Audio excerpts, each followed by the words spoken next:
This video is being sponsored by Equity Sim. Hit the link in the video description below to potentially win a trading internship at a top investment bank.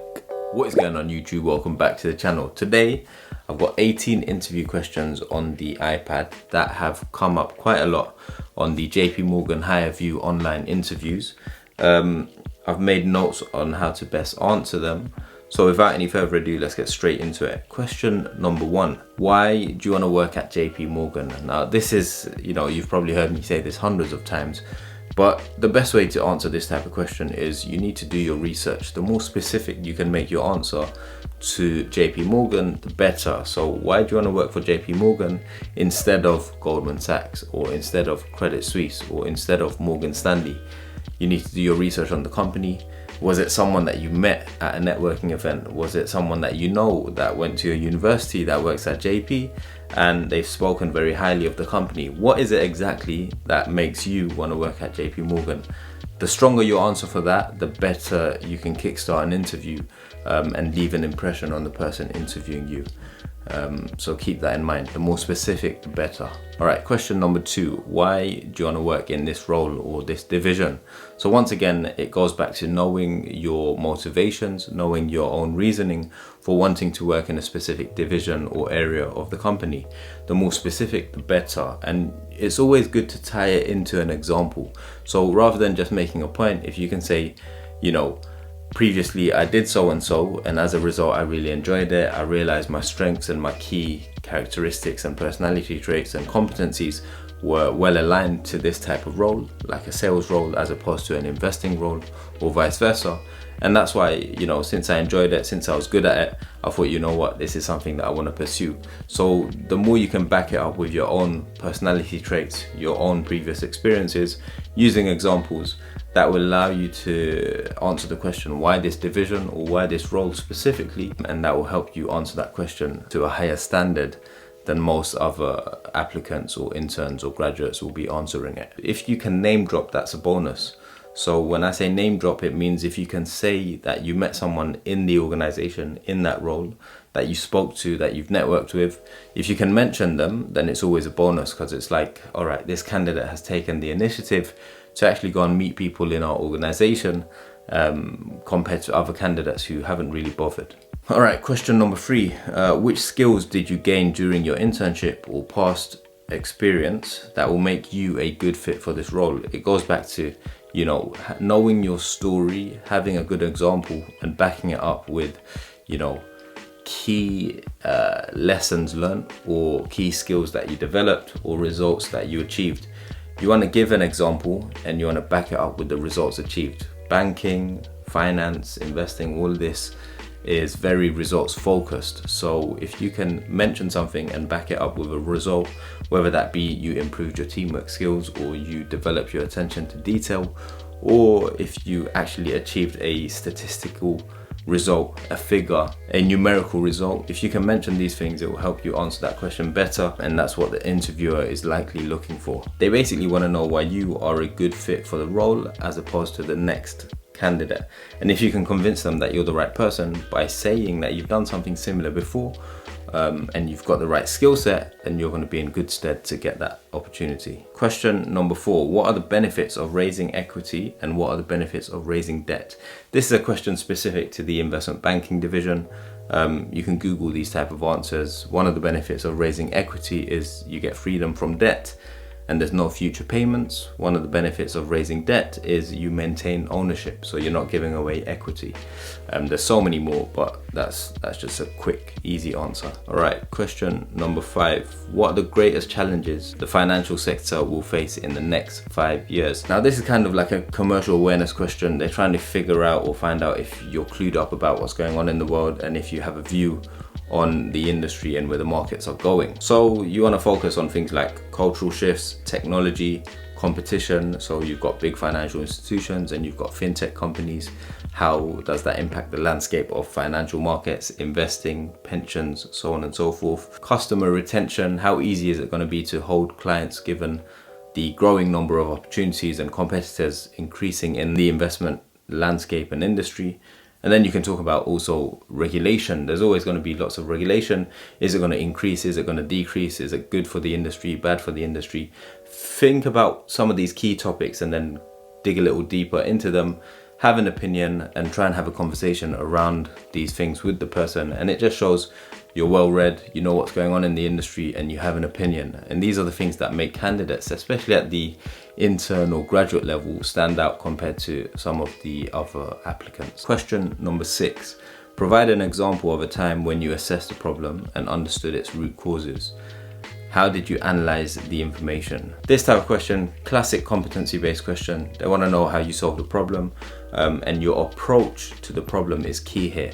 You want to get across what was the problem, how did you identify it, what did you actually do, and what was the result. So it goes back to using the STAR technique. So situation, task, action, result. What was the situation? What was the task? What action did you take, and what was the result that you achieved as a result of your actions? Simple, you can answer that in 1 or 2 minutes. Classic competency-based question. Question number 7, what would you do if you were unable to meet a deadline? All right, they want to see your plan of action. This is very important because it happens often in the world of work. You're going to have lots of different tasks that you need to do. They're going to have lots of different deadlines. You're going to need to prioritize accordingly.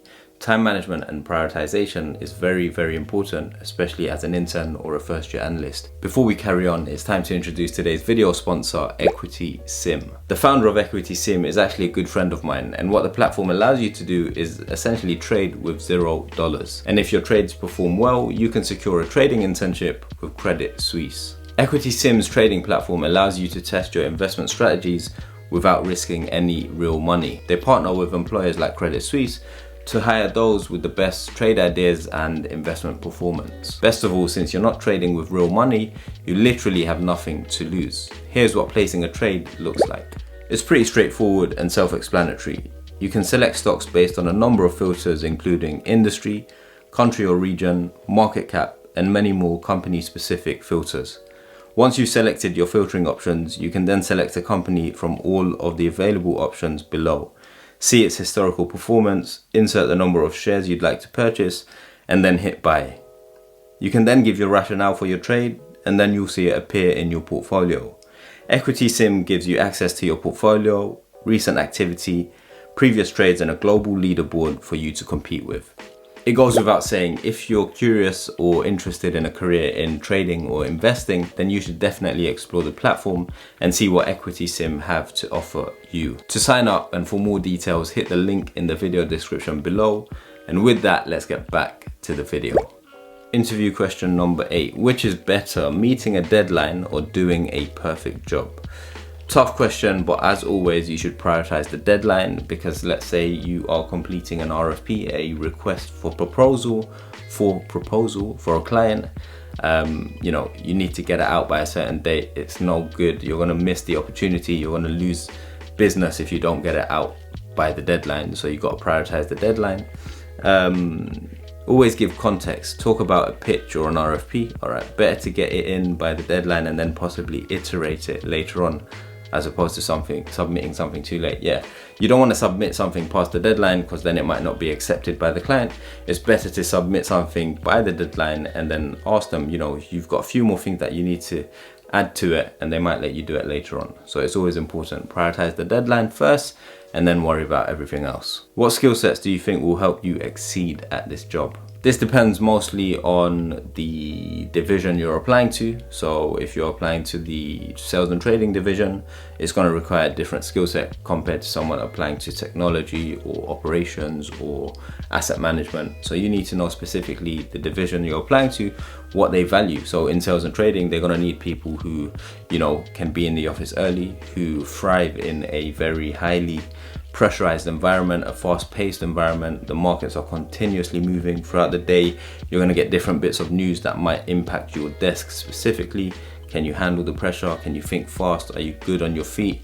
So those are skills required in markets. In operations, it might be more attention to detail focus. Someone who has an eye for detail.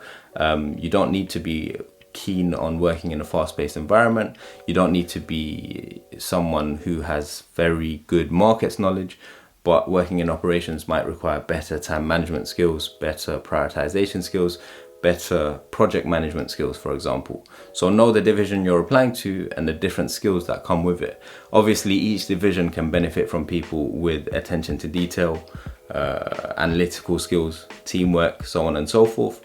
But if you can find key traits and key things that are specific to the division you're talking about, it will stand out compared to giving generic answers and the generic competencies that everyone else might be saying. Question number 10. J.P.Morgan has a diverse group of people. Explain a time how you worked with a diverse group of people and explain your experience. Personally, I would go back to previous experiences at school or university or volunteering at the youth club, so on and so forth. All about your personal experiences. Just it's storytelling again. If you can tell a good story, people are going to be engaged and they'll listen to your answer. Talk about what did you enjoy about it. Talk about any issues that you had and how you resolved them. They just want to hear about your previous experiences and that you can walk with different people from different walks of life and just easily get on with people. Because end of the day, in the world of work, you're going to meet people from all walks of life, and it's important for you to, be comfortable in those environments where you're going to meet different people. All right, question number 11. Explain a time you had a difficult situation and what you did to overcome it. Storytelling, talk about the problem, talk about your thought process out loud, and talk about the solution. Paint the picture so that they fully understand it. Keep your answers to 1 or 2 minutes. The better you can tell your story, the better you can use the STAR technique: situation, task, action, result. The easier and better your answer will be. And also just practice. Like me, I might turn to the mirror over there and just practice my answers, my competency-based questions, technical questions. And then when it gets to an interview, I'm not gonna say it word for word like a script.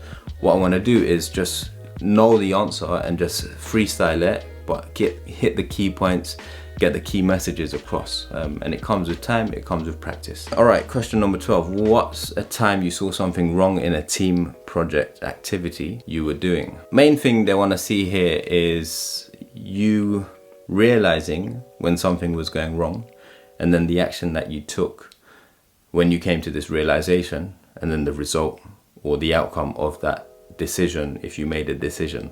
So give an example of a time where something was going wrong, and then explain how you realized it went wrong, what you did, and what was the outcome. Simple. Main thing is, what did you do about it? They basically want to figure out how you operate in times of stress or in difficult times when things are going wrong. Because when everything's going well at work, it's easy, you just carry on working.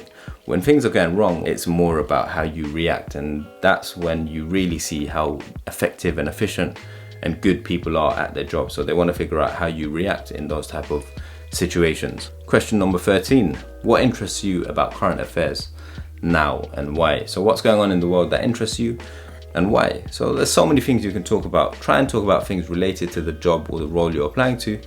Topics you can talk about: Bitcoin, cryptocurrencies, the disruption of technology across different industries, fintech, banking, geopolitics, M&A, asset management, pension schemes, markets, and then you want to talk about why these things interest you. It's good to refer to an article that you might have read recently in the FT, in the Economist, in Bloomberg, whatever it is. The why is the most important. Why does it interest you? Don't just lie and make it up because people can see through you. They can tell if you're just faking it.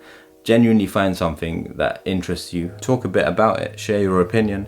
Your opinion matters. You can't just read something and regurgitate it. People want to hear your opinion, your view on this topic, because a lot of that is going to be happening at work. You're going to come across stuff and people are going to want to know your specific view. How do you think we should approach this?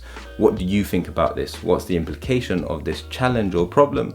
And how does it impact the team or the industry or the business? What should we do next? So your opinion matters. Just get a sip of water. All right, question 14. Describe, not long left, a few more points and then we're done. Describe a time when you have been able to demonstrate flexibility. You can talk about a time at work when someone left. You had to be flexible. You had to cover for that person. You had to manage your work and take on new work. You had to be flexible. You had to be able to manage that workload. Or there might have been an unexpected event in your personal life that meant you had to reschedule and be flexible around your work, your university studies, and your day-to-day, life and to-do list. And so that can display flexibility. Or you could talk about in university when you were part of a group, one person wasn't pulling their weight, they weren't doing enough work, or one person was struggling, and so you were flexible enough to kind of put in extra work or help them out in order to achieve the goal of completing a piece of coursework or whatever it might be. Question number 15. Can you talk about your experience of changing your approach quickly to achieve a common goal? This is similar to the flexibility question. Just talk about your thought process, the actions taken, and most importantly, the result achieved.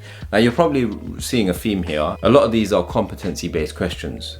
They are situation-based, so they require the same type of approach to answering them. Give an example of a situation that you're in, explain your approach, and then discuss the result achieved. All same type of approach to answering these types of questions. So keep that in mind. It's often a very repetitive way to answer questions, which is good for you because then you can just learn the process, rinse and repeat. Question number 16, talk about a recent market news headline in detail. So this comes down to how well you remember a recent article that you came across and read. Give as much color as you can, as much detail and information, and then once again share your opinion. Ask the person interviewing you, well, it's going to be an online interview, but if you're in person, ask the person interviewing you what's their opinion. Try and have a conversation on the topic. The more you know the topic, the easier it is to answer the question, and the better it will look for you. Question number 17, where is the economy going in the next 6 months? Why are you interested in sales or trading or whatever role it might be? So there's no right or wrong answer, just have an opinion, make sure you're clued up, make sure you know what's going on, what hot topics are specifically going on with the role or division you're applying to. And then why are you interested in the given role, the specific role? Why sales? Why investing? Why XYZ? The more specific you can be, the better. I typically would touch on the strengths that I have in my key competencies, people skills, presentation skills, talking to people, so on and so forth. I tie them into previous experiences and how they've helped me grow and develop. I touch on results, and that's when I say these are the reasons why I think I'm suited to this role, blah blah blah blah blah. For you, you're gonna want to do a similar thing and touch on why those things help you and make you suited for the role you're applying to. More than anything, an interview is a pitch. You're going in there, you're pitching yourself to the person or the people that are interviewing you. The people who can pitch the best, the candidates that are the best at selling themselves to the interviewers or to the company, those are the candidates that end up getting the offers. So see it as a pitch. You're constantly selling yourself to them. But it's a two-way thing as well, because if you are going to an interview, the company is pitching to you as well. You're going to be making a decision. Why do I like these people? Do I want to work with them? Do I want to accept this employment opportunity at this company compared to all the other companies that I'm applying to? So it's a two-way process, but see it as a pitch. See yourself as pitching to them why they should hire you, because that's what it is. Last but not least, question number 18.